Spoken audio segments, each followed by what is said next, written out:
Friends, আজ আইপিএলের big match. আজ আইপিএল 2024-এর প্লে অফসের এলিমিনেটর ম্যাচে মুখোমুখি হচ্ছে রাজস্থান রয়্যালস বনাম রয়্যাল চ্যালেঞ্জার্স ব্যাঙ্গালোর। আর ম্যাচটি হতে চলেছে নরেন্দ্র মোদী স্টেডিয়ামে, গুজরাটের আহমেদাবাদের নরেন্দ্র মোদী স্টেডিয়ামের সন্ধ্যে 7:30টার সময়।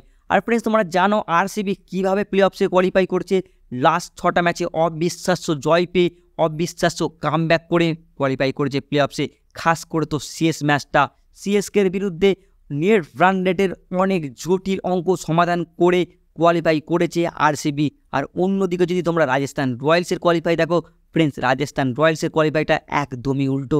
ফ্রেন্ডস, রাজস্থান রয়্যালস একটা সময়ে একদম টপে ছিল পয়েন্টস টেবিল তালিকার, কিন্তু শেষ 4টে ম্যাচ লাগাতার হার আমরা দেখতে পারি রাজস্থান রয়্যালসের। লাস্ট 4টে ম্যাচের হারের কারণে ফ্রেন্ডস এই টিমটার মধ্যে আমরা ছন্দপতন দেখতে পাই, আর 1 নম্বর থেকে 3 নম্বরে চলে আসে রাজস্থান রয়্যালস পয়েন্টস টেবিল তালিকার।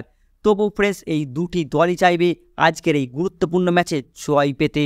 আর ফ্রেন্ডস, আজকের ম্যাচটা দুজনের মধ্যে যে জিতবে সে কোয়ালিফাই করে যাবে সেকেন্ড কোয়ালিফায়ার বা আইপিএল 2024-এর দ্বিতীয় সেমিফাইনালে। আর সেখানে তারা মুখোমুখি হবে গতকালের ম্যাচে হারা সানরাইজার্স হায়দ্রাবাদের বিরুদ্ধে। আর ফ্রেন্ডস, আজকের এই ম্যাচ নিয়ে আমরা কথা বলবো, আজকের এই ম্যাচটাকে নিয়ে তোমাদের কিছু আপডেট দেবো, পিচ নিয়ে কিছু কথা বলবো। ফ্রেন্ডস, দুটি দলের সম্ভাব্য একাদশ এই মুহূর্তের আপডেট অনুযায়ী কী হতে পারে সেটা তুলে ধরবো তোমাদের সামনে। আর সবশেষে কে জিতবে আজকের ম্যাচে, সব থেকে বড় প্রশ্ন এই মুহূর্তের ফ্রেন্ডস, সেটাও জানাবো যে এই মুহূর্তে বিভিন্ন প্রেডিকশান কী আসছে, আরসিবি না রাজস্থান রয়্যালস কে জিততে পারে সেটাও সবশেষে জানাবো। তার আগে ফ্রেন্ডস, তোমরা অবশ্যই নিচের কমেন্ট বক্সে লিখে জানিয়ে দেবে আরসিবি না রাজস্থান রয়্যালস কে জিতবে আজকের ম্যাচে, সেটা কিন্তু তোমরা অবশ্যই নিজের কমেন্ট বক্সে লিখে জানিয়ে দেবে। ফ্রেন্ডস, আমরা যদি প্রথমে পিচ নিয়ে কথা বলি, ফ্রেন্ডস নরেন্দ্র মোদী স্টেডিয়ামের পিচ তোমরা দেখেছো গতকালকের ম্যাচে কলকাতা নাইট রাইডার্স বনাম সানরাইজার্স হায়দ্রাবাদের প্রথম কোয়ালিফায়ার ম্যাচটা তোমরা দেখেছো।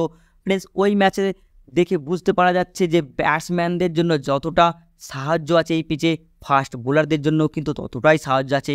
পিচের মধ্যে অনেক বাউন্স ছিল, পিচের মধ্যে অনেক গতি ছিল, ব্যাটে কিন্তু খুবই ভালোভাবে বল আসছিল। ফ্রেন্ডস, সঠিক বল যোগ্য বলকে যদি বড় বড় শট খেলো তাহলে অবশ্যই কিন্তু বড় বড় শট খেলতে পারবে ব্যাটসম্যানরা, কিন্তু যদি ভালো বলকেও বড় শট খেলতে যায় ব্যাটসম্যানরা সেই ক্ষেত্রে আউট হওয়ার একটা সম্ভাবনা থাকতে পারে। তাই ফ্রেন্ডস, এইখানকার পিচ একটা অ্যাভারেজ পিচ হতে চলেছে এই ম্যাচেতেও। আর এই পিচে ব্যাটসম্যানদের সাথে সাথে ফাস্ট বোলাররাও ঠিকঠাক সাহায্য পাবে। ফ্রেন্ডস, পিচ নিয়ে বেশি কিছু বলছি না, পিচ তোমরা দেখেছো গতকাল। আর যদি এই ম্যাচের দুটি দলের সম্ভাব্য একাদশ তোমাদের সামনে তুলে ধরি তাহলে ফ্রেন্ডস, রাজস্থান রয়্যালসের সম্ভাব্য একাদশের ওপেনিং হিসেবে নামতে পারে এই মুহূর্তের আপডেট অনুযায়ী যশস্বী জয়সওয়াল। হ্যাঁ ফ্রেন্ডস, যশস্বী জয়সওয়াল আর টম কোহলার ক্যাডমোর ওপেনিং করবে। জস বাটলার যেহেতু নেই এই মুহূর্তে, তাই টম কোহলার ক্যাডমোর নামবে যশস্বী জয়সওয়ালের সাথে। 3 নম্বরে তোমরা সঞ্জু স্যামসনকে দেখছো, 4 নম্বরে রিয়ান পরাগ, 5 নম্বরে ধ্রুব জুয়েল, 6 নম্বরে সিমরান হিটমায়ার কিংবা রোবমান পাওয়েল, এই দুইজনের মধ্যে একজনকে দেখতে পারো। আর ফ্রেন্ডস, এই মুহূর্তে অনেক আপডেট এইরকমও জানাচ্ছে যে এই দুইজনকেই হয়তো দেখতে পারো প্লেইং 11-এ। হ্যাঁ ফ্রেন্ডস, সিমরান হিটমায়ার আর রোবমান পাওয়েলকে দেখলেও অবাক হওয়ার কিছু থাকবে না, কারণ এই মুহূর্তে এইরকমও কিছু কিছু আপডেট উঠে আসছে যে দুইজনই এই ম্যাচে প্লেইং 11-এ থাকবে। তাছাড়া ফ্রেন্ডস, 7 নম্বরে রবিচন্দ্রন আশ্বিনকে তোমরা দেখতে পারো, 8 নম্বরে ট্রেন্ট বোল্ট, 9 নম্বরে আবেশ খান, 10 নম্বরে সন্দীপ শর্মা, 11 নম্বরে ইউজবেন্দ্র চাহাল। হ্যাঁ ফ্রেন্ডস, এই ম্যাচেও ট্রেন্ট বোল্ট ঘাতক হতে পারে। এই নরেন্দ্র মোদী স্টেডিয়ামের বাউন্সি পিচে কিন্তু ট্রেন্ট বোল্ট ভালো বল করবে আশা করতে পারো। আবেশ খানও আছে, সন্দীপ শর্মাও ভালো ফাস্ট বোলার আছে, তাই ফ্রেন্ডস এই ফাস্ট বোলাররা কিন্তু ভালো বল করবে আশা করতেই পারো। আর অন্যদিকে আরসিবির যদি তোমরা প্লেইং 11 দেখো তাহলে ফ্রেন্ডস 1 নম্বরে বিরাট কোহলি আর 2 নম্বরে ফ্যাফ ডু প্লেসিস, এই দুজন ফের একবার ওপেনিং করবে।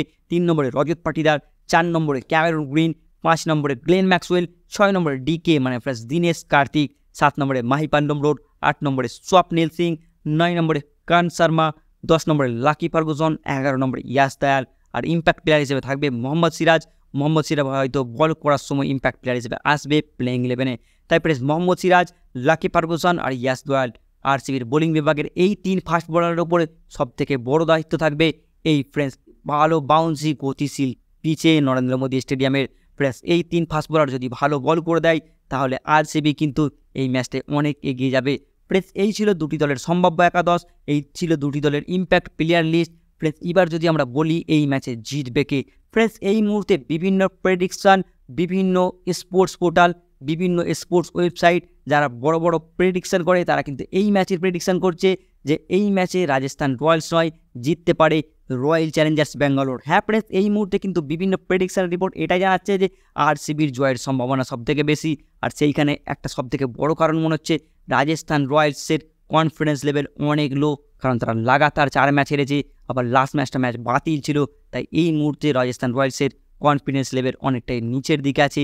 আর অন্যদিকে আরসিবির টানা 6 ম্যাচ জিতে আসছে, তারা আত্মবিশ্বাসে ফুটছে। তাই আরসিবির কনফিডেন্স লেভেল কিন্তু এই মুহূর্তে অনেক হাই আছে, এই মুহূর্তে উইনিং মোমেন্টের মধ্যে আছে। তাই আরসিবির জয়ের সম্ভাবনা সবথেকে বেশি, এই রকমই জানাচ্ছে বিভিন্ন নিউজ পোর্টাল, বিভিন্ন নিউজ ওয়েবসাইট। আর ফ্রেন্ডস, আমারও কিন্তু পার্সোনালি মনে হচ্ছে আরসিবি জিততে পারে আজকের ম্যাচে। রাজস্থান রয়্যালসের চান্স কম আজকের ম্যাচে, আমার মনে হচ্ছে রাজস্থান রয়্যালস 40% জিতবে।